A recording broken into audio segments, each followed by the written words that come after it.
Numerous ancient cultures have recounted tales of formidable entities descending from the heavens.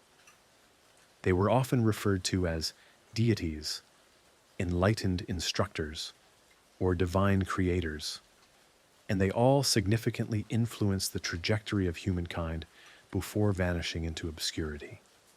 Moreover, across various traditions, prophecies consistently foretell their eventual reappearance, suggesting that their departure was never absolute.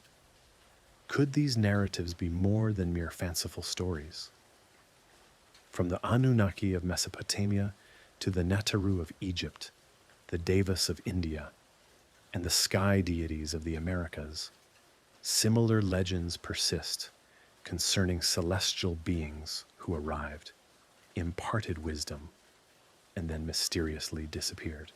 Ancient writings such as Sumerian cuneiform tablets, the Enuma Elish, the Mahabharata, and the Popol Vuh describe gods who interacted with mortals, governed realms, and even redirected the course of human history.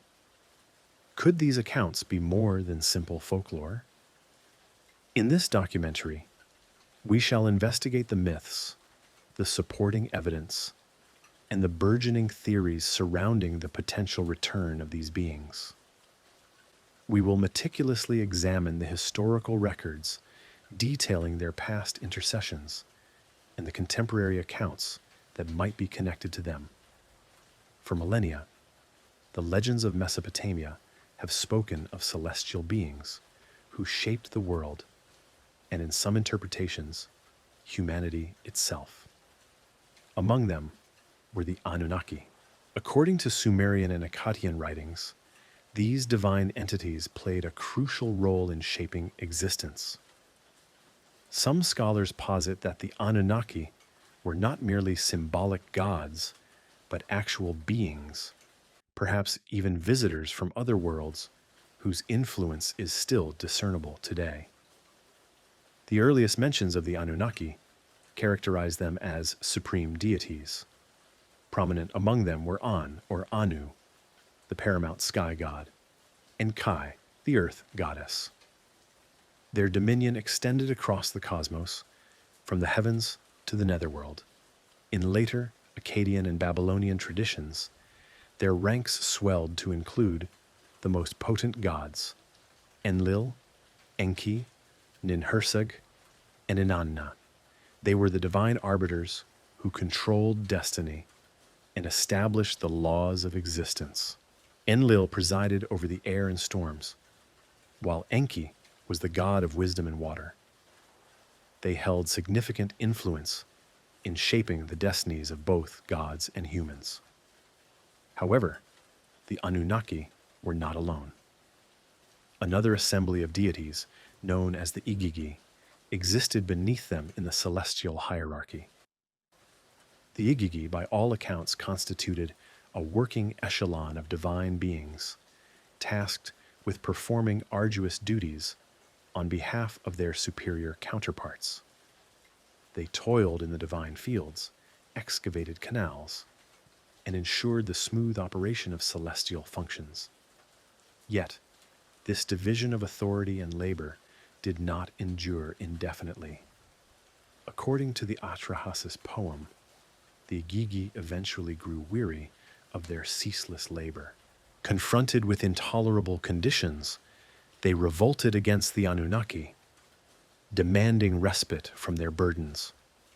It was in response to this insubordination that the great gods conceived a radical resolution, one that would irreversibly alter the course of history. Rather than continue depending on the Igigi for labor, the Anunnaki fabricated a new species, human beings. Designed to bear the weight of toil, humanity was fashioned from a fusion of divine essence and terrestrial matter. The initial humans were not created to rule, nor were they granted autonomy. Their purpose was servitude. This myth, dating back to the second millennium before Christ, stands as one of the earliest recorded narratives portraying humans as laborers for a higher power. It suggests that humankind was not brought into existence out of divine generosity, but out of expediency. Ancient Mesopotamian texts, such as the Atrahasis poem and the Enuma Elish, further provide detailed accounts of the genesis of humankind. In the Atrahasis myth, following the rebellion of the Igigi, the gods faced a predicament. To resolve this, the god Enki devised a method for creating a new entity. He instructed the mother goddess Ninhursag to blend clay with the blood of a sacrificed deity. From this mixture, humans were formed. This origin story, which depicts a form of biological amalgamation, has led some theorists to speculate that it might contain vestiges of an ancient understanding of genetic manipulation. Similarly, in the Enuma Elish, a Babylonian creation epic, humanity is presented as a deliberate creation of the gods. After the god Marduk defeats the primordial goddess Tiamat, he constructs the world from her remains. However, he recognizes the need for a species to serve the divine. To achieve this, Marduk commands the creation of humans from the blood of the defeated god, Kingu, mixed with clay. A foundational theme in Mesopotamian mythology is the ideological conflict between Enki and Enlil. Enki, frequently depicted as a benevolent figure, was the god of wisdom, knowledge, and progress. He acted as humanity's protector, often intervening in their favor, sometimes even contravening the will of the higher gods to assist them. Enlil, in contrast, was a stern and authoritarian ruler who advocated for control and obedience. He sought to keep humanity in check, restricting their access to knowledge and power. This tension between Enki and Enlil bears a striking resemblance to later myths, particularly the biblical narrative of the Garden of Eden. In Genesis, Adam and Eve are admonished not to partake of the tree of knowledge. However, they are tempted by the serpent, a figure some have linked to Enki, to seek wisdom. This act of defiance results in their expulsion from paradise, a punishment enforced by a deity intent on maintaining order. The dichotomy between knowledge and control is a pervasive theme in many mythologies. In Mesopotamian accounts, it is Enki who repeatedly defies the ruling deity's directives to aid humankind, whether by bestowing forbidden wisdom or by warning Atrahasis of the impending deluge. This suggests an ancient contemplation on the nature of authority. Should knowledge be freely dispensed, or is it too perilous for mortals to wield? One of the most profound enigmas surrounding the Anunnaki is their disappearance from historical records. Mesopotamian lore describes a period when these divine beings coexisted with humans, reigning as kings and guiding civilization. Yet at some point, they seemingly vanished. Certain ancient texts indicate that after the Great Flood, kingship was transferred to mortals, signifying the gods' withdrawal from direct governance. Nevertheless, some believe that the Anunnaki never truly departed. They maintain that the Anunnaki chose to remain in seclusion, continuing to exert influence in ways imperceptible to humans. While Mesopotamian texts portray the Anunnaki as celestial beings of divine stature, some contemporary interpretations have proposed a radically different viewpoint. One of the most contentious perspectives originates from the work of Zecharia Sitchin. He was a researcher who, in the late 20th century, advanced a theory that positioned the Anunnaki not as deities, but as extraterrestrial entities. In his book, The 12th Planet, Zecharia Sitchin posited that the Anunnaki were not gods in the conventional sense, but extraterrestrial visitors from a distant planet known as Nibiru. According to his hypothesis, Nibiru follows an elliptical orbit around the Sun, returning to the inner solar system every 3,600 years. During one of these cycles, the Anunnaki are said to have arrived on Earth in pursuit of a valuable resource, gold. Sitchin further suggests that gold was indispensable for the survival of their home planet, possibly serving as a means to repair or sustain its atmosphere. Facing a dwindling supply of this precious metal, the Anunnaki allegedly established mining operations on Earth. However, when the labor became excessively demanding, they engineered a solution: the genetic modification of early hominids to create a new species, Homo sapiens. According to Sitchin, this act of creation was not a solitary event, but a process of deliberate genetic engineering. The Anunnaki, possessing advanced knowledge of biology, are said to have combined their own DNA with that of existing hominid species, selectively enhancing cognitive and physical traits. This, he asserts, was accomplished through artificial means, perhaps via direct genetic manipulation or advanced reproductive techniques beyond the comprehension of humans at that time. The outcome was a species sufficiently intelligent to follow instructions, robust enough to endure physical labor, and adaptable enough to thrive in diverse environments.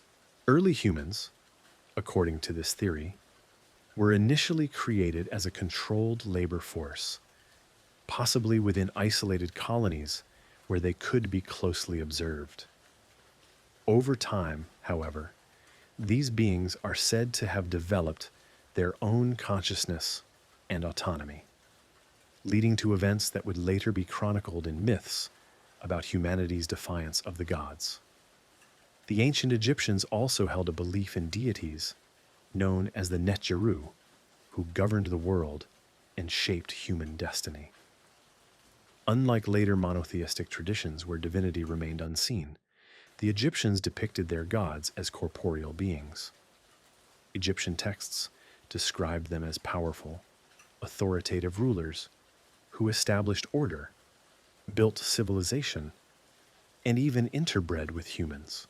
These deities have long been regarded as mythological figures, yet some theories propose they may have once existed in a tangible form. Some interpretations suggest they were advanced human rulers who were later deified. Others speculate they could have been something entirely different. The Netjeru of ancient Egypt were not merely distant ethereal beings. In Egyptian religious thought, the gods were depicted as humanoid figures, often possessing animalistic characteristics. They had falcon heads, jackal features, or elongated skulls. Some were shown navigating the celestial river, others descending from the stars, and many were described as rulers who physically governed Egypt before the era of mortal kings. The pyramid texts and other sacred inscriptions recount a distant epoch when the Netjeru lived alongside humanity, ruling the world before eventually retreating to the heavens. Egyptian texts speak of a divine order, a civilization forged in an era known as Zep-Tepi, or the first time. This was a mythical golden age when the gods walked the earth and laid the groundwork for Egyptian society. The first ruler of this era was Atum-Ra. He was the supreme creator deity. He was succeeded by a lineage of divine kings who shaped the world before transferring power to mortals. Some researchers suggest that these divine rulers might have been extraterrestrial beings, advanced entities who imparted their knowledge to early humans before withdrawing into legend. Adding to the mystery are the physical representations of the Netjeru. Temple carvings and statues frequently depict them with elongated skulls, towering statures, and other exaggerated features. While traditionally interpreted as symbolic representations of divine attributes, some researchers contend that these artistic choices may signify something more literal. They believe these images reflect the physical characteristics of actual beings. Furthermore, the notion that Egyptian rulers were not mere mortals, but descended from divine beings, was central to the ideology of kingship. Unlike in Mesopotamia, where kings ruled on behalf of the gods, Egyptian pharaohs were considered literal deities in human form. They carried the blood of the Net Jeru, an unbroken lineage tracing back to the first divine rulers of Zep Tepi. This belief was not exclusive to Egypt. Across the ancient world, from Sumer to Mesoamerica, early civilizations claimed their rulers were offspring of celestial beings.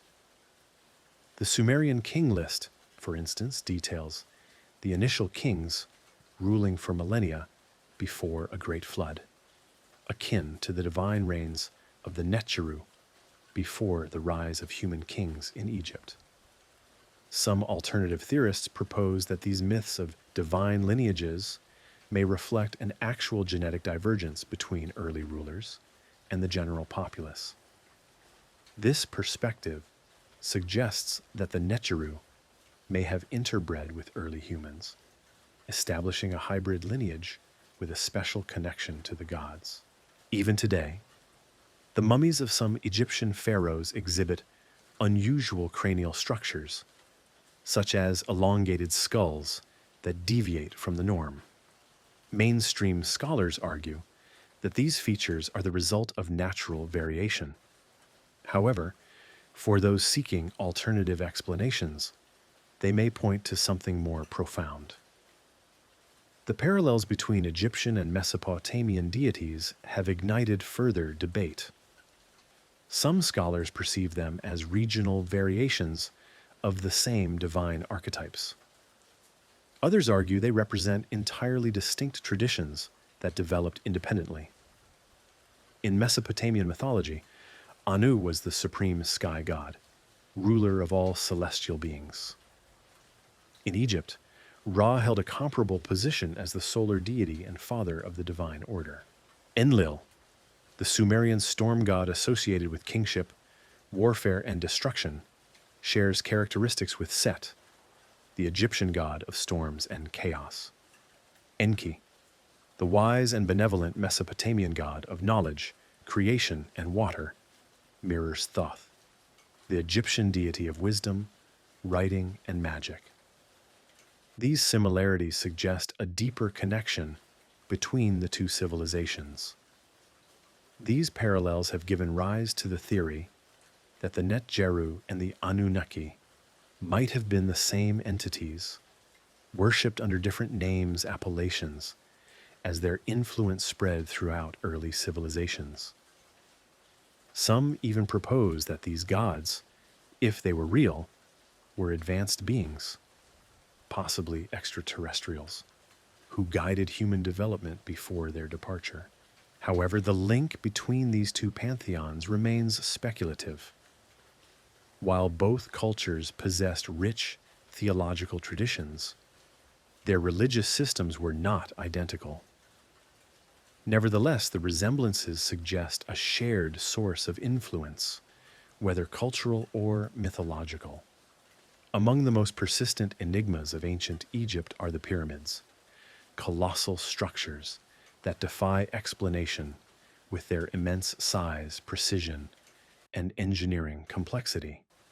The Great Pyramid of Giza, with its near-perfect alignment to the cardinal points, its advanced construction techniques, and its mathematical proportions, has led some to question whether it was merely a tomb or something more.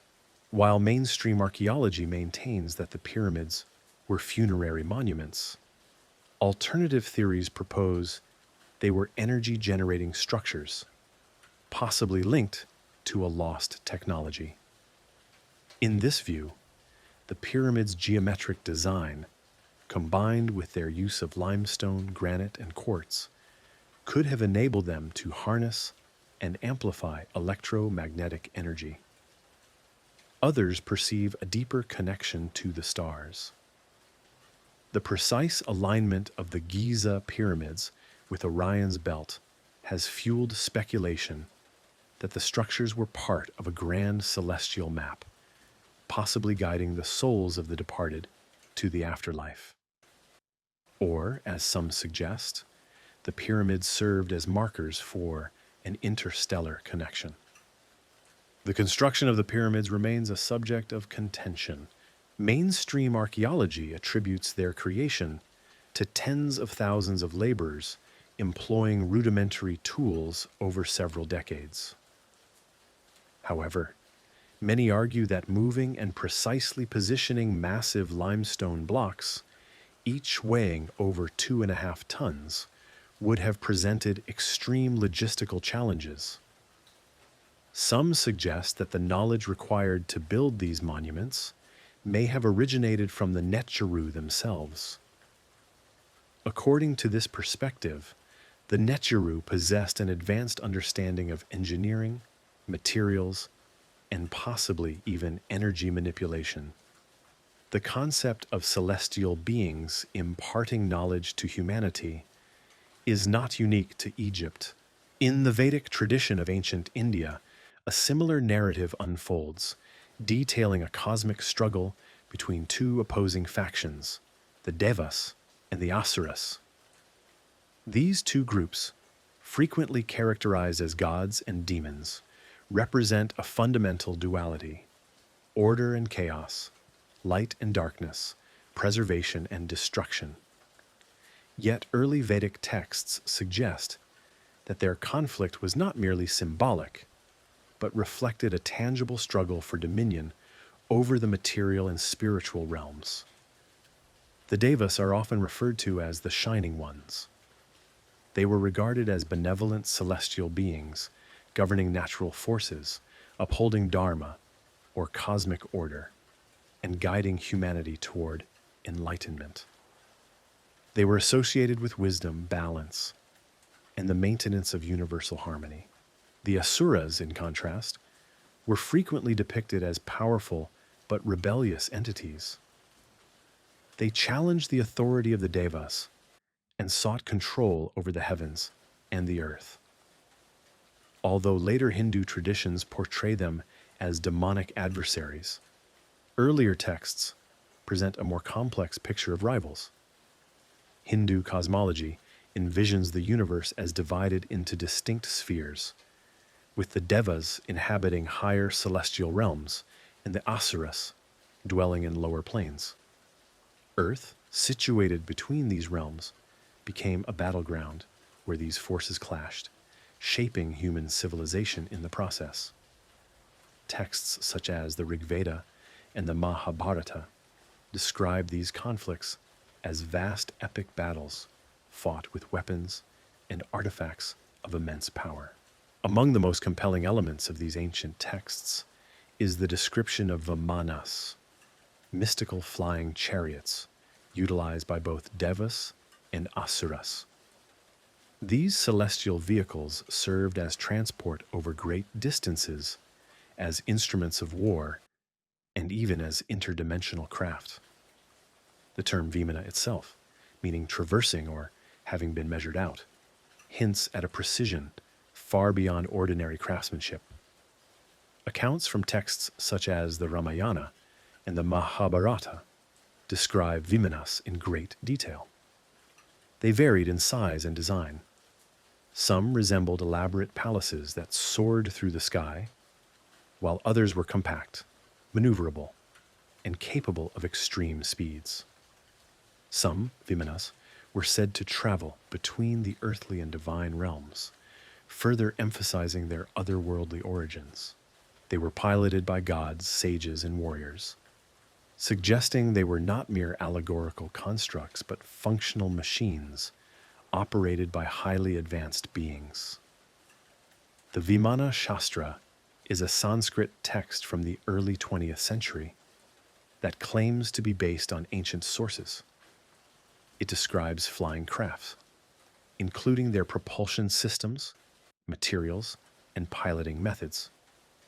Scholars debate its authenticity, but its details bear a resemblance to modern aviation and space technology. It mentions mercury engines, anti-gravity systems, and unknown energy sources. These concepts suggest that ancient civilizations may have possessed advanced knowledge beyond our current understanding. Archaeological discoveries hint at advanced engineering in ancient India. The Indus Valley Civilization exhibited sophisticated urban planning and unexplained technological achievements. Some researchers believe these could be remnants of lost knowledge. However, one of the most controversial and enigmatic aspects of Vedic literature is its depiction of warfare. The Mahabharata, one of the most extensive and revered Hindu epics, recounts a great conflict that transpired thousands of years ago. Within its pages are vivid descriptions of weapons of mass destruction, accounts that, to some, read like the effects of a nuclear explosion. The text describes a weapon that generated a blinding flash brighter than 10,000 suns. It speaks of iron thunderbolts that reduced entire cities to ashes. Survivors suffered from peculiar ailments. Their hair and nails fell out. Food became poisoned, and their bodies were burned beyond recognition. The land remained barren for generations. Some interpret the Mahabharata as a record of an ancient war fought with immensely destructive weaponry. The ruins of Mohenjo-Daro, a major city of the Indus Valley Civilization, display unusual signs of devastation. Some reports describe evidence of vitrification, where stone structures appear to have melted under extreme heat, akin to a nuclear explosion. Skeletal remains found at the site are said to contain traces of radiation. These findings have led to speculation that the city was destroyed by a powerful and sudden catastrophe. Mainstream archaeologists attribute the city's decline to natural disasters or invasions. However, the descriptions found in the Mahabharata bear a striking resemblance to modern nuclear warfare. This has led to conjecture that a long-past conflict occurred utilizing technologies no longer in existence. Some posit that the Davars and the Asuras were rival groups within an advanced society, possibly not of human origin. In this view, their clash might have significantly influenced the development of early human civilizations. Hindu religious texts also describe a potent trinity known as the Triorti, comprising Brahma the creator, Vishnu the preserver, and Shiva the destroyer. These divine figures oversee the universal cycles of genesis, existence, and dissolution, their functions mirroring the fundamental forces that sculpt the cosmos. Some scholars propose that these were not mere mythical figures, but actual entities that impacted life on our planet. Shiva is recognized as a formidable force of both annihilation and regeneration, intrinsically linked to the cosmic rhythms of creation and rebirth.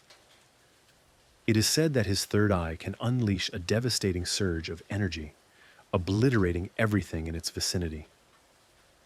This is often likened to an ancient weapon of immense power, suggesting a force capable of redesigning entire societies and initiating new eras of existence.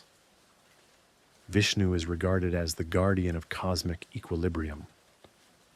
During periods of profound crisis, he is believed to descend to Earth, assuming various manifestations or avatars to reestablish order. The concept of divine beings intervening to guide humanity is prevalent in numerous ancient traditions, echoing narratives of god kings and celestial sovereigns who shaped the trajectory of human history. Brahma, the creator, is credited with orchestrating the very genesis of life. Certain interpretations suggest this could represent an allegorical account of genetic engineering or the introduction of sophisticated knowledge that propelled the ascendancy of nascent civilizations. Across diverse cultures, deities are frequently depicted as descending from the heavens, bestowing wisdom, and then departing, leaving behind accounts that form the bedrock of religious traditions. The congruities between Hindu cosmology and the traditions of Mesopotamia, Egypt, and even Greece hint at a shared recollection of entities that once held dominion over the earth. However, this notion extends beyond the realm of mythology. Even biblical texts contain accounts of powerful beings descending from above and influencing humankind in ways that parallel these ancient sagas. Among the most debated scriptures is the Book of Enoch, which recounts a remarkable narrative of divine entities descending to earth and altering the course of human development. This ancient text, largely forgotten for centuries, details the story of the Watchers, celestial beings dispatched to observe humanity, but who ultimately defied their heavenly mandates. In contrast to typical biblical angels, who act as divine messengers and intermediaries, the Watchers transgressed their purpose, choosing instead to directly engage with the mortal realm. According to the Book of Enoch, 200 of these beings descended upon Mount Hermon, a site frequently appearing in mythologies as a location of divine or supernatural significance. Their leader Samjaza, fearing he would bear sole responsibility for their actions, compelled the others to swear an oath, binding them all to their fateful decision. Their principal transgression involved taking human females as consorts, leading to the birth of the Nephilim. Furthermore, their interference extended to imparting forbidden knowledge to humankind, including metallurgy, astronomy, sorcery, and cosmetics, disciplines deemed either sacred or too perilous for early societies to wield. Azil, one of the most notorious Watchers, introduced the art of weaponry, a revelation that profoundly transformed human societies by advancing the practice of warfare. Others, such as Baraki Jal and Kokoel, revealed the secrets of the stars and the cosmos, contributing to an early comprehension of celestial patterns. Some believe this celestial wisdom was subsequently encoded within megalithic structures worldwide. This account is compelling not only for its dramatic elements, but also for its parallels with other ancient traditions. The notion of divine beings bestowing knowledge before facing retribution is found in multiple cultures. In Greek mythology, Prometheus suffers for gifting fire to humanity. In Mesopotamian lore, the Abkalu sages impart wisdom before being banished. Certain interpretations of the Anunnaki also suggest a similar pattern. However, the Watchers were ultimately perceived as corruptors rather than benevolent entities. Consequently, the Book of Enoch describes a great purification that ensued, fundamentally reshaping the known world. The Nephilim, often interpreted as giants, are among the most enigmatic figures in ancient lore. The Book of Enoch depicts them as beings of immense stature and formidable power whose very existence defied natural law. Unlike ordinary humans, the Nephilim were said to be insatiable, consuming everything in their path, including fauna, flora, and eventually people. Their unchecked devastation played a pivotal role in the events preceding the Great Flood. While most interpretations portray the Nephilim as literal giants, some scholars propose alternative explanations. In certain translations, the term Nephilim is linked to the Hebrew root NPL, meaning fallen or cast down, suggesting they were not merely large beings, but entities outside the natural order. Some theories propose they were genetic hybrids, a fusion of celestial and terrestrial biology, resulting in beings both superior and perilous to ordinary humans. Others speculate that the Nephilim were not biological at all, but rather spiritual entities, confined to corporeal forms, or perhaps even an advanced extraterrestrial species mistaken for demigods. Similar narratives of hybrid beings exist across various cultures. In Mesopotamian mythology, the Apkallu were semi-divine sages who guided humanity, but were later banished to the underworld for their transgressions. In Greek mythology, the Titans were powerful primordial beings overthrown by the Olympian gods. In the Americas, myths of giants are found in both Native American and Mesoamerican traditions, often associated with destruction and divine retribution. These parallels suggest that the story of the Nephilim might be part of a broader ancient narrative concerning beings who disrupted the natural order and faced divine judgment. As a result, the destruction wrought by the Nephilim and the corruption introduced by the Watchers could not be left unchecked. The Book of Enoch recounts how the pleas of humanity reached the heavens, prompting divine intervention. In response, God commanded the archangels to act. Raphael was tasked with confining Azazel. Gabriel was dispatched to incite conflict among the Nephilim, ensuring their self-annihilation. Michael was ordered to bind Samjaza and his rebellious host until the final judgment. Finally, God decreed a cataclysmic deluge to purge the earth of their influence. The Great Flood is one of the most universally recounted mythological events, appearing in cultures across the globe. The Sumerian epic of Gilgamesh describes how the god Enlil, angered by human clamor and defiance, unleashed a flood to obliterate them, with only the righteous Utnapishtim surviving.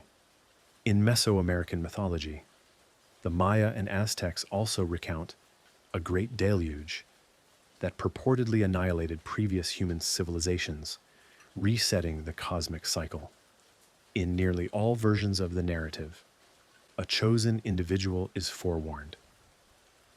Whether Noah, Utnapishtim, or a culture hero from other traditions, they are instructed to safeguard life, ensuring humanity's continuation after the devastation. These commonalities raise questions about whether these flood narratives stem from a shared historical memory. Some researchers suggest these stories might be distorted recollections of an actual prehistoric event, such as the rapid sea level rise at the end of the last ice age or regional megafloods caused by climatic shifts. Others propose they encode metaphorical truths about societal collapse, serving as allegories for the cyclical rise and fall of human civilizations. What distinguishes the Book of Enoch is its assertion that the flood was not merely a punishment for human depravity, but a targeted action to eradicate an unnatural presence on earth.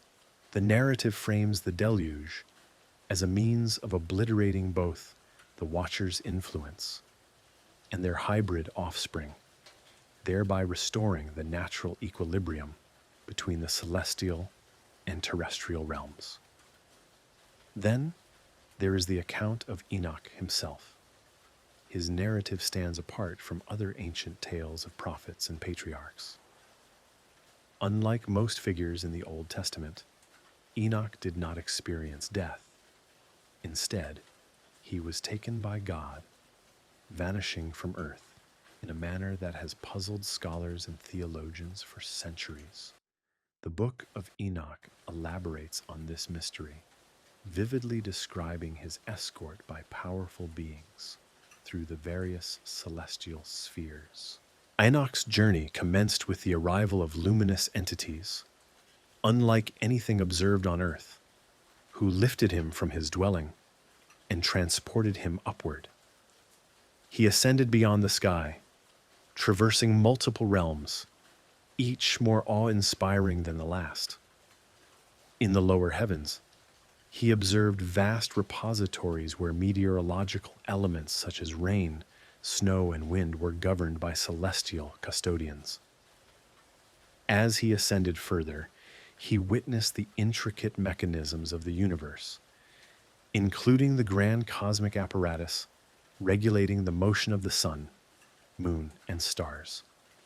He learned that all of creation adhered to a precise order maintained by forces beyond human comprehension. Deeper within the celestial expanse, Enoch encountered legions of formidable angelic beings. Some were colossal figures with multiple wings, engaged in synchronized chants as they performed their eternal duties. Others appeared solemn, observing and recording the deeds of humanity. He also beheld entities who had rebelled against divine law and were confined to darkness, awaiting judgment. The sight of these fallen beings served as a cautionary tale and an indication of the consequences of defying the cosmic order. At the apex of his journey, Enoch stood before the Ancient of Days, a figure radiating an overwhelming luminescence so intense that Enoch could not gaze upon it directly. His presence permeated all existence, a force both formidable and magnificent. In this profound moment, Enoch underwent a transformation. His physical form was altered, rendering him no longer mortal. He became an entity existing beyond human limitations, capable of comprehending the vast enigmas of the universe. Some interpretations posit that Enoch's experience was not merely a divine ascension, but something more tangible. His descriptions of being taken from earth, encountering powerful beings, and witnessing celestial structures bear a striking resemblance to modern accounts of extraterrestrial abduction. His narratives of traversing different realms, receiving forbidden knowledge, and undergoing a metamorphosis parallel themes found in many contemporary close encounter testimonies. If Enoch's journey transcended a symbolic vision, it could represent one of the earliest documented interactions with an advanced intelligence. His transformation might have resulted from exposure to something beyond human understanding, such as unknown technology, a potent energy source, or a fundamental alteration of his very being. For many, the omission of the Book of Enoch from most religious canons only amplifies its mystique. Its exclusion may have been an effort to suppress information that challenged established beliefs. Ancient American cultures also possess narratives of beings from the heavens who bestowed knowledge, order, and civilization upon early societies. Among these, one figure stands out as particularly enigmatic and influential: the feathered serpent, known as Kukulkan to the Maya and Quetzalcoatl to the Aztecs. This celestial entity was said to have descended from the firmament, imparting wisdom, shaping human destiny, and then mysteriously vanishing with a promise to return. This deity differed from others in the Mesoamerican pantheon. Unlike the more warlike gods who demanded sacrifice and bloodshed, Quetzalcoatl was a figure associated with knowledge, peace, and creation. He was linked to the sky, the wind, and the stars, and his worship was not confined to a single civilization. He was revered by the Olmec, honored by the Toltec, and later embraced by the Aztec and Maya peoples. But who or what was Quetzalcoatl? The earliest representations of the feathered serpent appear in Olmec art, dating back to approximately 1400 BC. This culture, considered the foundational civilization of Mesoamerica, left behind stone carvings and artifacts depicting a serpentine figure adorned with feathers, a hybrid of two potent natural forces, the serpent symbolizing the earth and the underworld, and the bird representing the sky and celestial realms. This amalgamation of opposites positioned Quetzalcoatl as a deity of balance, transformation, and divine wisdom. As centuries passed, his legend grew. By the time of the Toltec civilization, spanning from 900 to 1150 AD, Quetzalcoatl became associated with a historical figure, a ruler named Seacatl Topiltzin Quetzalcoatl. This leader was said to have governed in Tula, the Toltec capital, introducing new knowledge, architectural styles, and ethical codes that eschewed human sacrifice. However, after a significant conflict, he was compelled to flee. He journeyed eastward, vowing to return one day from across the sea. Some versions of the myth recount his departure on a raft of serpents, disappearing beyond the horizon. Descriptions of Quetzalcoatl portray him as a powerful entity connected to the heavens. He was frequently associated with the planet Venus, the radiant celestial body visible as both the morning and evening star. In many cultures, Venus has been linked to deities who descend from the sky, bringing wisdom and guidance before their departure. Their Aztec codices, written after the Spanish conquest, depicted Quetzalcoatl as a pale-skinned and bearded individual, which was unusual among Mesoamerican peoples. Some researchers suggest this was a later European embellishment of the myth. The Maya, who referred to him as Kukulkan, erected magnificent pyramids in his honor, the most renowned being El Castillo at Chichen Itza. This temple is an astronomical marvel. During the spring and autumn equinoxes, the setting sun casts shadows on the pyramid steps, creating the illusion of a serpent descending from its summit, mirroring Kukulkan's mythical descent from the heavens. Quetzalcoatl's departure and his prophesied return fueled speculation even during the era of the Spanish conquest. Some accounts suggest that Moctezuma, the last Aztec emperor, initially mistook Hernán Cortés for the returning god, allowing the Spaniards entry into Tenochtitlan without resistance. This belief may have contributed to the downfall of the Aztec Empire. However, modern historians contend that this was likely a later fabrication by the Spanish to legitimize their conquest. Beyond these historical accounts, the broader theme of a celestial deity who departs and promises to return is not exclusive to Mesoamerican mythology. Similar motifs appear across diverse civilizations, just as the Sumerian Anunnaki, the Egyptian Neteru, and the Vedic Devas, Quetzalcoatl came to earth, imparted wisdom, and eventually departed, promising a future return. These narratives may preserve memories of contact with an advanced intelligence, whether extraterrestrial or interdimensional. The notion of powerful beings arriving from the sky, bringing knowledge and technology only to vanish again, has captivated many. Ancient civilizations frequently aligned their most sacred sites with celestial events. For instance, the Mayan long count calendar, famously ending a grand cycle in 2012, was based on astronomical calculations that imply an intimate understanding of cosmic cycles.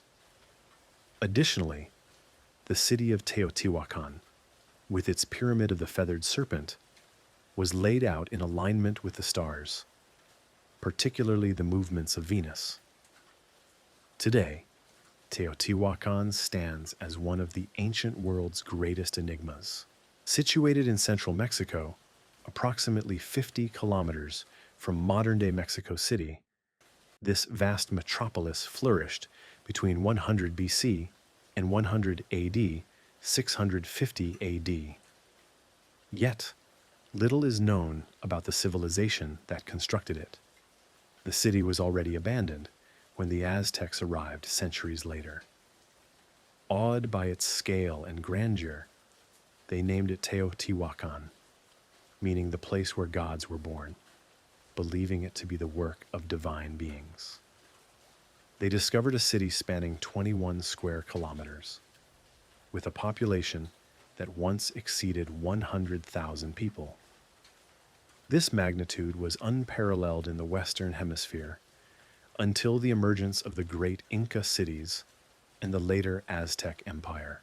The sheer scale, sophisticated urban planning, and unexplained origins of Teotihuacan have led some to question whether it was built by a lost civilization possessing knowledge far beyond its time, or even by extraterrestrial beings. The layout of Teotihuacan suggests meticulous astronomical alignment. The city's central avenue, the Avenue of the Dead, stretches for miles, flanked by monumental pyramids oriented towards celestial bodies. The Pyramid of the Sun, the city's largest structure, is nearly identical in size to the Great Pyramid of Giza, and its orientation aligns with solar movements. Opposite it, the Pyramid of the Moon mirrors the surrounding mountain ranges, creating a harmonious fusion of architecture and landscape. Most intriguingly, the Temple of the Feathered Serpent, dedicated to the deity Quetzalcoatl, is constructed with a level of precision that continues to puzzle researchers. Beneath its foundations, a tunnel was discovered in 2003, sealed for nearly 2,000 years. It contains liquid mercury and golden spheres made of pyrite, materials associated with rituals, cosmic symbolism, and, some speculate, even advanced energy manipulation.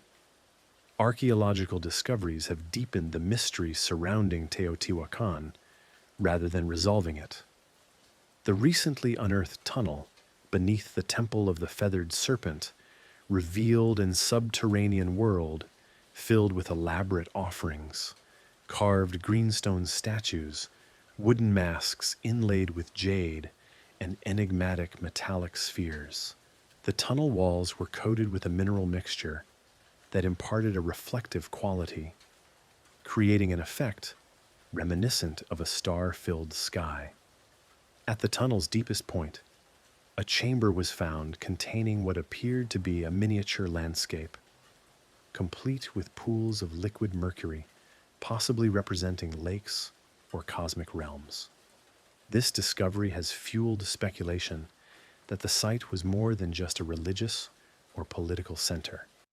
It may have served as a place of initiation, where ancient rulers or priests underwent transformative rituals, or even a symbolic gateway to the cosmos. One of the most perplexing aspects of Teotihuacan is the absence of any clear written records or depictions of its rulers. Unlike the Maya or the Aztecs, who left behind extensive inscriptions detailing their kings and conquests, the elite of Teotihuacan remain an enigma. Some scholars propose that the city was governed by a collective ruling class rather than a singular monarch. Others suggest its leaders may have deliberately erased their names to align themselves with divine forces. However, this lack of identifiable rulers has also given rise to more speculative theories, positing that Teotihuacan was ruled by a civilization so advanced that its governance structure was beyond our current understanding. Further supporting these theories are the city's inexplicable technological advancements. The obsidian tools found at Teotihuacan are among the sharpest cutting instruments known from the ancient world, rivaling even modern surgical blades.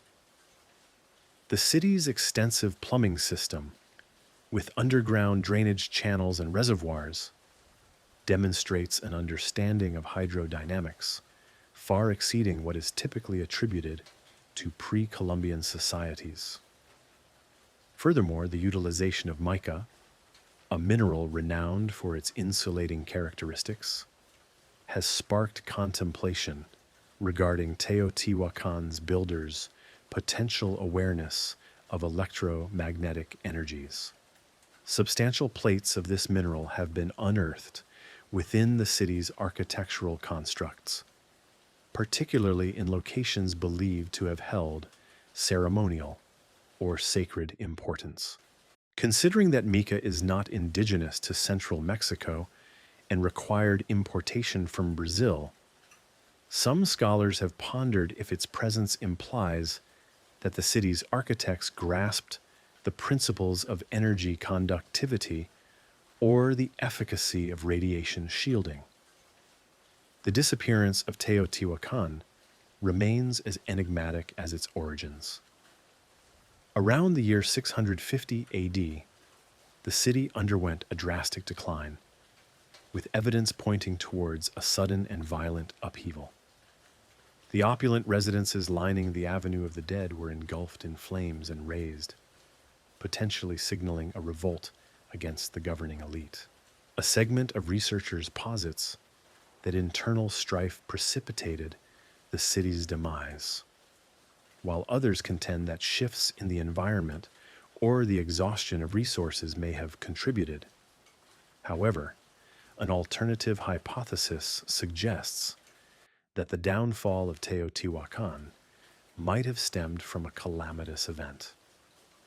Some point to indications of exceptionally high temperatures in specific sectors, leading to speculation about a widespread conflagration or even an ancient catastrophe that obliterated the once vibrant metropolis. Beyond this significant urban center, the Americas also boast extraordinary constructions in Peru. Etched across the arid southern landscapes, the Nazca lines, which are geoglyphs incised into the desert floor, form an intricate web of colossal figures.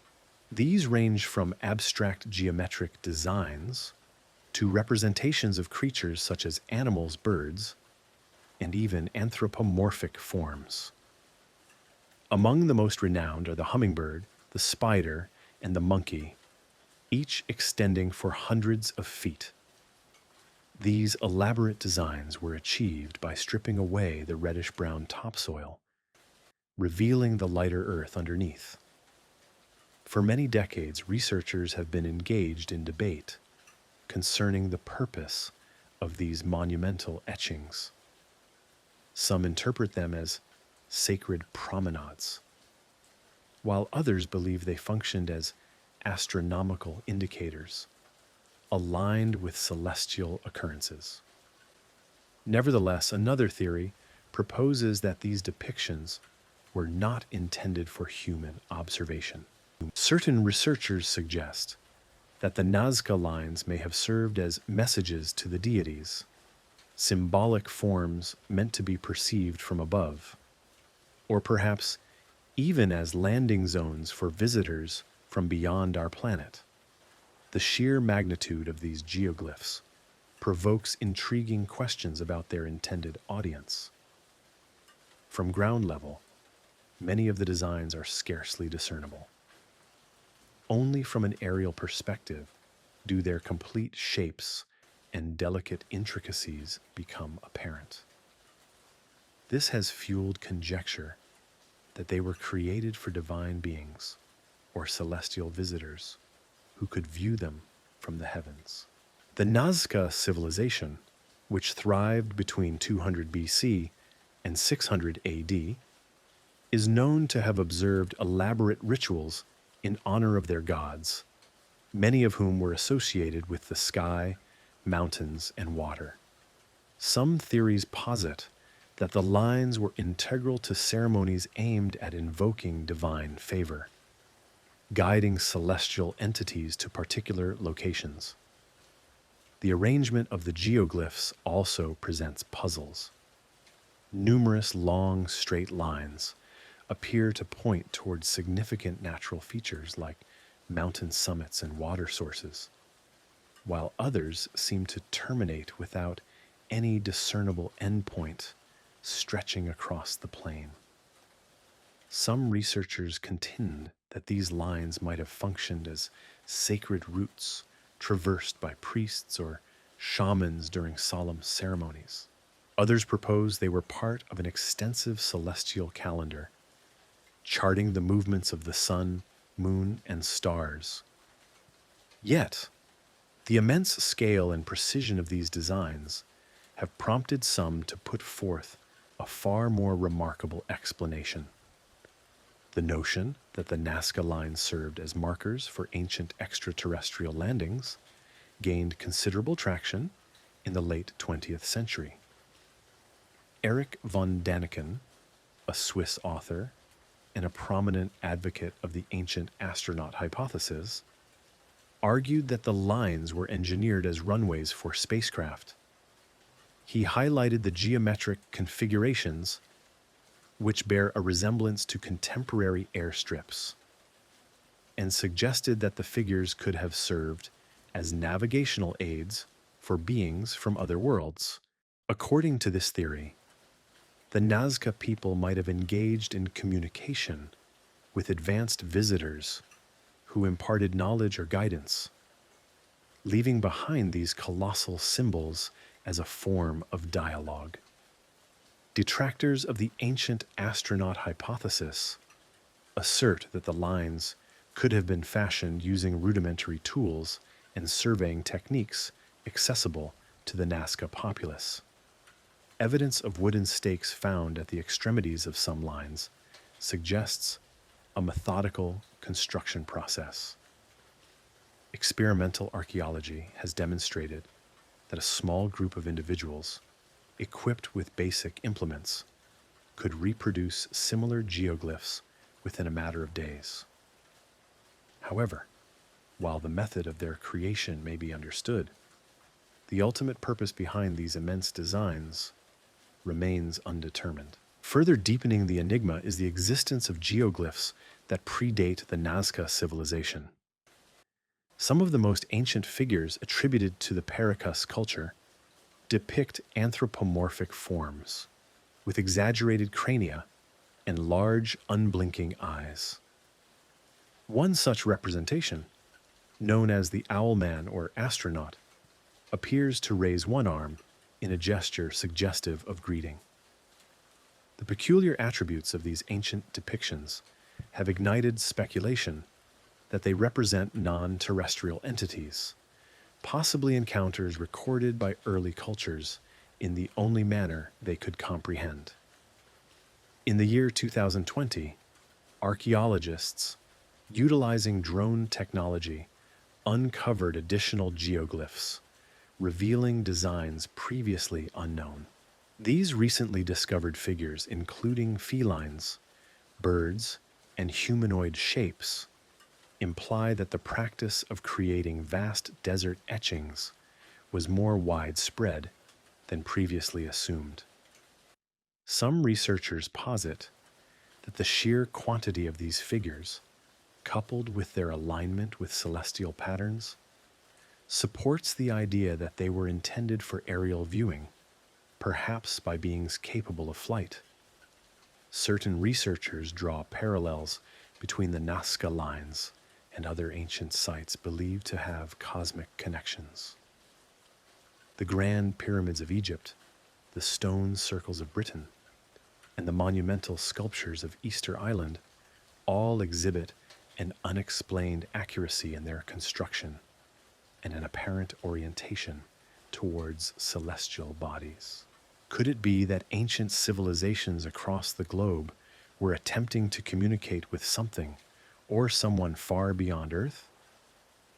Unfortunately, scientists still lack definitive answers to many questions surrounding the Nazca lines. Some researchers anticipate that it will take a considerable amount of time to ascertain whether these geoglyphs were created for religious purposes, observances, astronomical charting, or as routes for ceremonial processions. Even the Maya possess their own narrative of creation. Their sacred text, the Popol Vuh, recounts a captivating account of divine entities attempting to fashion intelligent life through a series of unsuccessful endeavors. According to this scripture, prior to the existence of humanity as we recognize it, the creator gods endeavored to mold beings capable of venerating them and sustaining the world. Their initial attempt was rudimentary. They formed humans from clay. These beings, however, proved to be feeble, delicate, and incapable of maintaining an upright posture. Their physiques were soft. They could not support themselves, and they possessed no comprehension of the world. Dissatisfied, the gods dissolved them and commenced anew. The second endeavor yielded more promising results. This time, they sculpted humans from wood. These entities were more robust and could ambulate and converse. Yet something was amiss. They lacked souls, emotions, and any connection to their creators. They could not truly grasp the divine, nor appreciate the world they had been bestowed. They were little more than insubstantial simulacra of life. Consequently, they too were annihilated. The Popol Vuh describes a great deluge that swept away these wooden individuals, while those who survived were condemned to transform into monkeys. This represents an early articulation of evolutionary concepts, long before modern scientific inquiry explored them. It was only during their third attempt that the gods achieved success. This time, they utilized maize, the sacred sustenance of the Maya. From maize, they shaped 4 human beings. These individuals were distinct. They were strong, intellectually gifted, and appreciative of their creators. Within Mayan belief, maize was not merely food, it was life itself. The concept that humans were formed from maize suggests a profound understanding of the interrelationship between agriculture, survival, and spirituality. Once the gods finally succeeded in bringing forth intelligent humans, they realized they had committed an error. The newly created humans were excessively potent. Their vision was boundless, and their knowledge was extensive.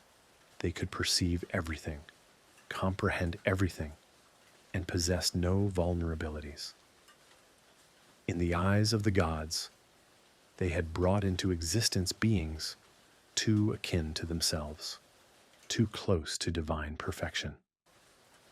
To avert humanity from surpassing them, the gods intervened. They obscured human vision, limiting their capacity to perceive the complete truth of the cosmos. They imposed constraints upon their knowledge, ensuring that humans would never fully grasp their origins or their purpose. According to the Popol Vuh, the gods intentionally diminished the capabilities of their own creation, guaranteeing that humankind would remain dependent upon them. Beyond the creation of humanity, the Popol Vuh also narrates a grand cosmic conflict between opposing forces. At the heart of this struggle are the heroic twins, Hunahpu and Xbalanque, who descend into the underworld, known as Xibalba, to confront the lords of darkness who preside over death and suffering. The rulers of Xibalba are formidable and deceitful, ensnaring their adversaries and posing insurmountable challenges. The twins, however, employ intellect and resilience to outmaneuver them. Following a series of perilous trials, including encounters with razor-sharp obsidian blades, suffocating darkness, and a chamber teeming with venomous bats, they ultimately vanquish the lords and are transformed into celestial beings. This narrative has been interpreted in myriad ways. On one level, it represents a classic struggle between good and evil. On another, it symbolizes the cycle of death and rebirth, mirroring the celestial movements. However, some have perceived it as something else entirely, a conflict between advanced entities where one faction endeavors to liberate humanity while another strives to subjugate it.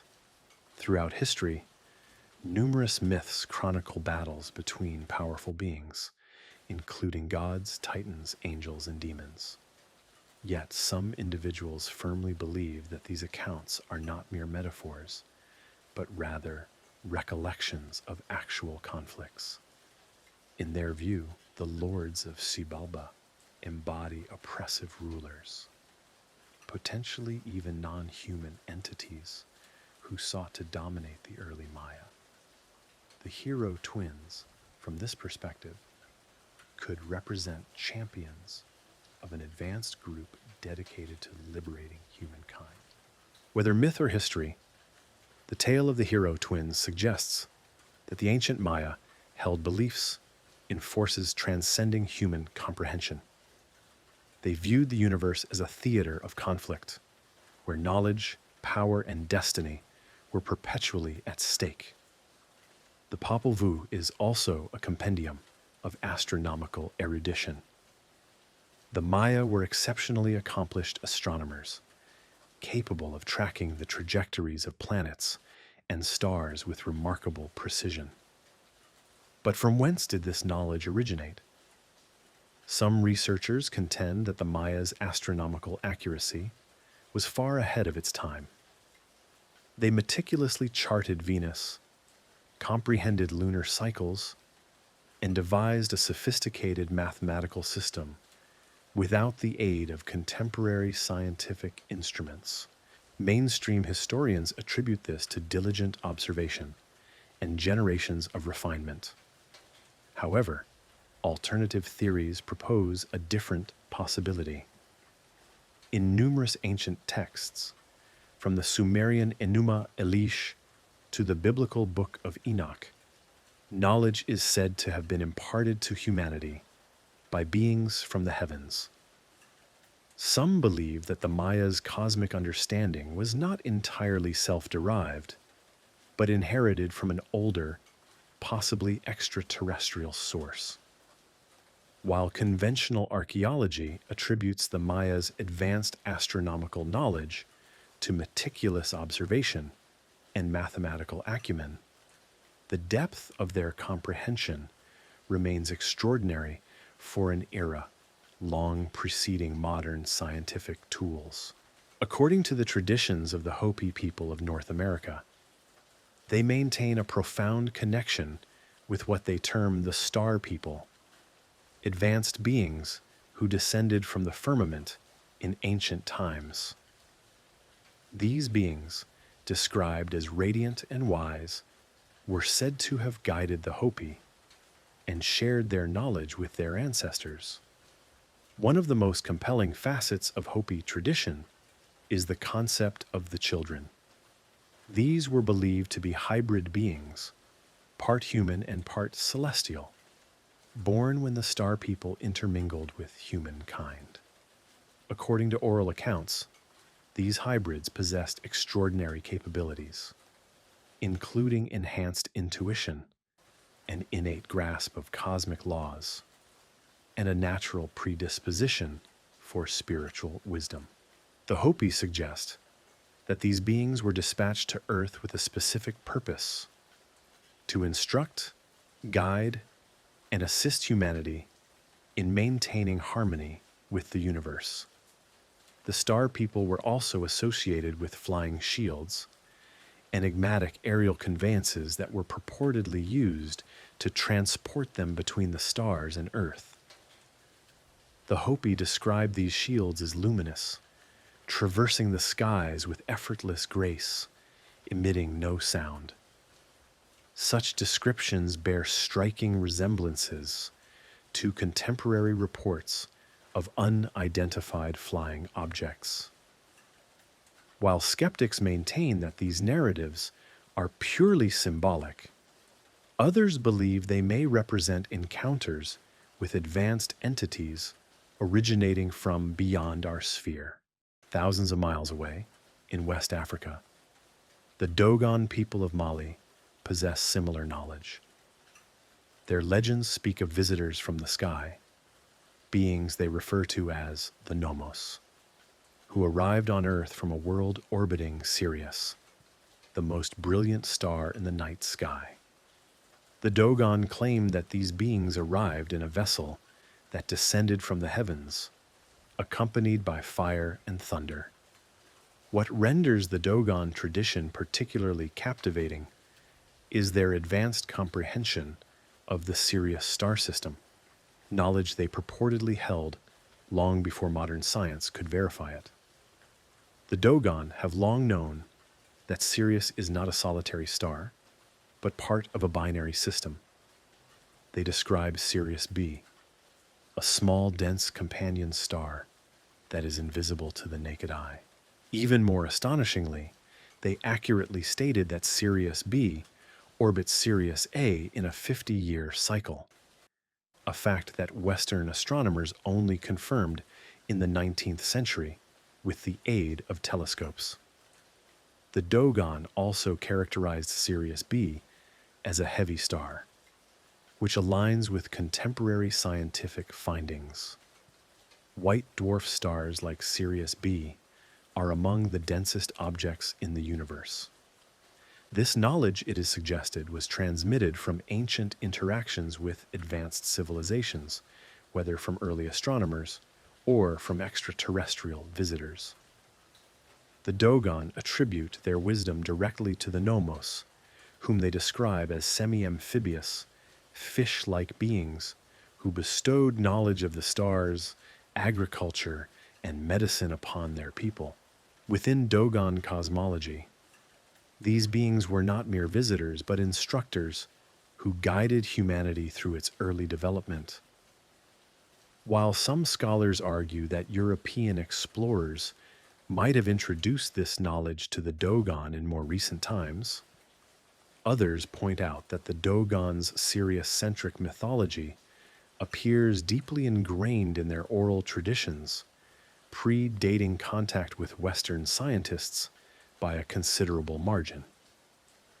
If the Nomos were indeed visitors from beyond our world, then perhaps the Dogon legends represent some of the most compelling evidence supporting ancient encounters with celestial beings.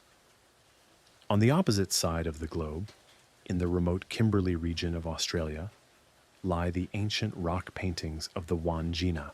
The Wandjina are celestial and rain spirits central to the mythology of the Warlpiri, Warnindili, and Garimara peoples.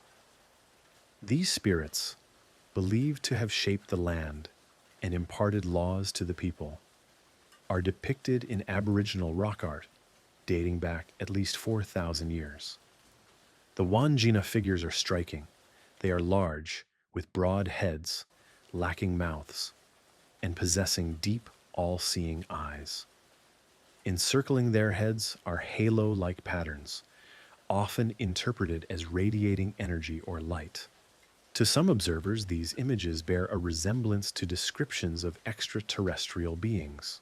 Unlike other Aboriginal rock art, which frequently portrays animals and human figures with naturalistic detail, the Wandjina possess an otherworldly quality, almost as if they were intended to represent something beyond the human realm. According to Aboriginal law, the Wandjina descended from the Skase, arriving on Earth to bestow knowledge and order. They were responsible for the creation of rivers, mountains, and even the people themselves. Upon completing their work, they did not perish, but instead entered sacred waterholes, where their presence endures. It is said that the Huanjina continue to watch over the land, controlling the weather and maintaining balance in nature. Early European explorers were struck by the Huanjina depictions, believing them to be representations of lost civilizations or even foreign travelers from across the sea. In the 20th century, some theorists extended this line of thought further, proposing that the Huanjina were portrayals of extraterrestrial visitors who once walked among the ancient Aboriginal people. The distinctive featureless faces and radiant auras have led some to conjecture that these paintings are records of contact with non-human intelligences. However, to the Aboriginal custodians of the land, the Huanjina are not aliens or outsiders, but powerful ancestral spirits. Their presence in rock art is not intended to depict physical beings from another world, but rather spiritual entities deeply interwoven with the natural order. Nevertheless, the similarity between the Huanjina figures and contemporary conceptions of extraterrestrial visitors remains a subject of fascination. Even today, Hopi elders speak of the return of the Star People. They speak of a time when a blue star Kachina will manifest in the sky. This celestial event is prophesied to signify the conclusion of the current world and the dawn of a new era.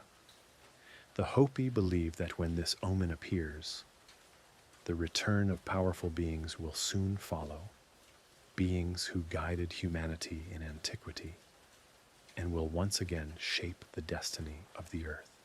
According to the prophecy, 9 signs precede the ultimate transformation of the world.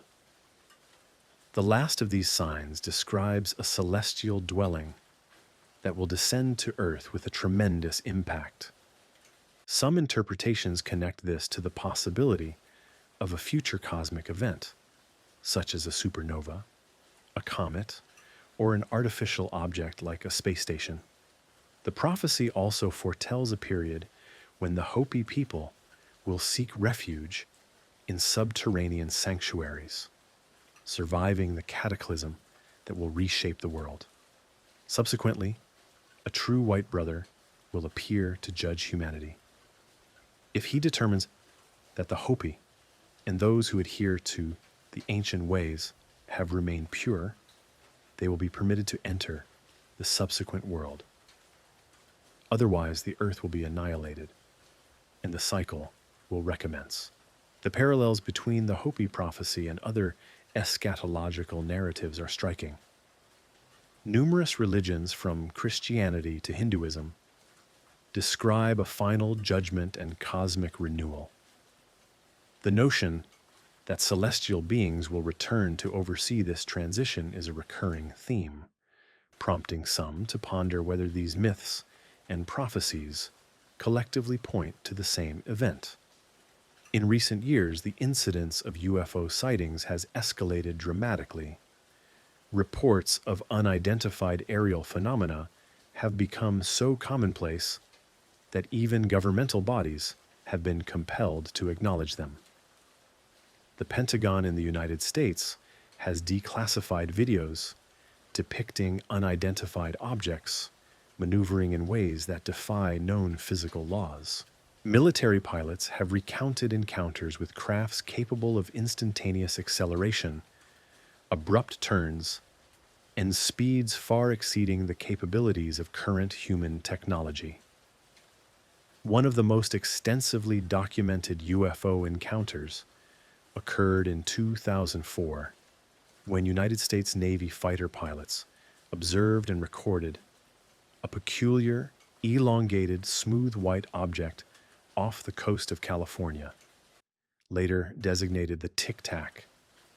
The aerial object displayed flight characteristics that completely disregarded the established principles of aerodynamics, accelerating and altering its vertical position at incredible velocities without any discernible method of propulsion.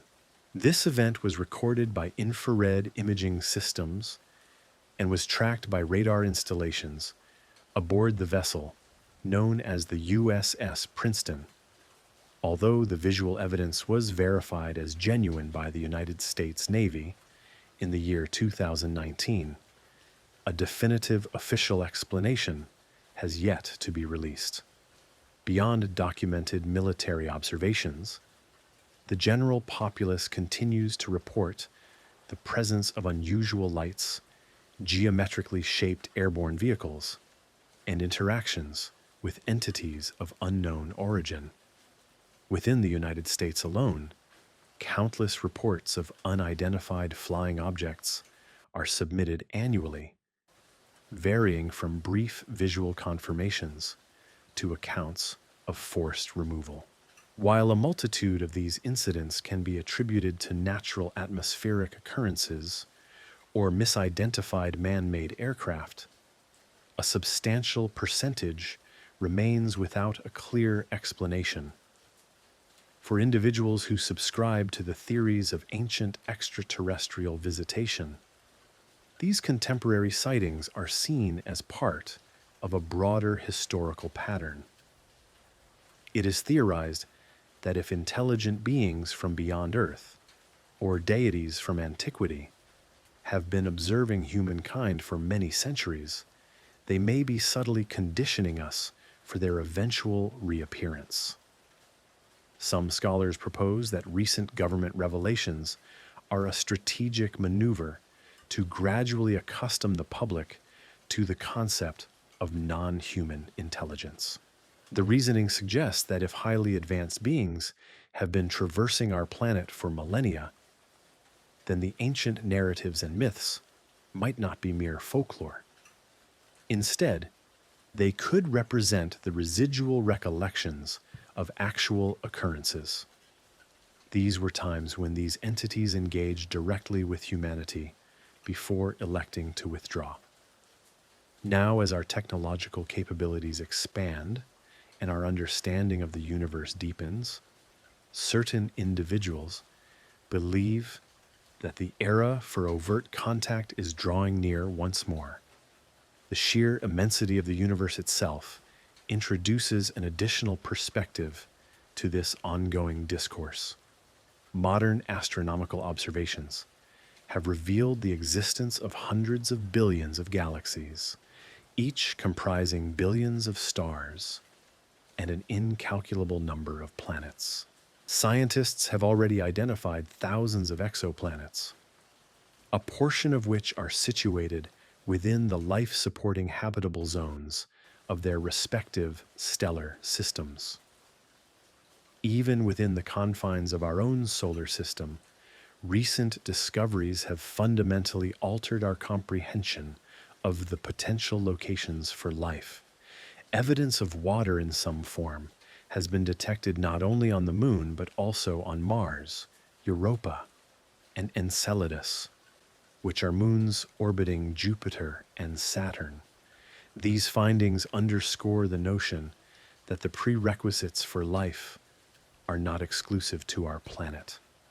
Considering the boundless expanse of the cosmos, numerous experts contend that it is statistically improbable for Earth to be the sole celestial body supporting intelligent life. Whether these extraterrestrial civilizations bear resemblance to human beings or have evolved through entirely different pathways remains a subject of speculation. If extraterrestrial beings have indeed visited our planet in the distant past, early civilizations may have perceived them as divine figures, leaving behind symbolic representations, mythological tales, and reservoirs of knowledge that continue to fascinate researchers today. While ongoing scientific discoveries continue to redefine our understanding of humanity's historical trajectory, The question of ancient visitors and their potential impact persists as an enigma. In the absence of conclusive substantiation, the true character of these encounters, whether they be divine, extraterrestrial, or purely imaginary, remains open to individual interpretation. Nevertheless, across diverse cultures and historical epochs, echoes of similar narratives endure. These are stories of celestial beings descending from the heavens, of cosmic wisdom being imparted, and of a future wherein they might once again grace our presence. Whether these accounts are faded recollections or prophetic insights into something grander, the ultimate answers may not be found buried within the earth, but rather reside in the celestial expanse, inscribed amongst the stars, awaiting our comprehension. If you found this presentation informative, kindly express your appreciation with a like and subscribe to our channel. Maintain an open and inquisitive mindset, and until our next encounter,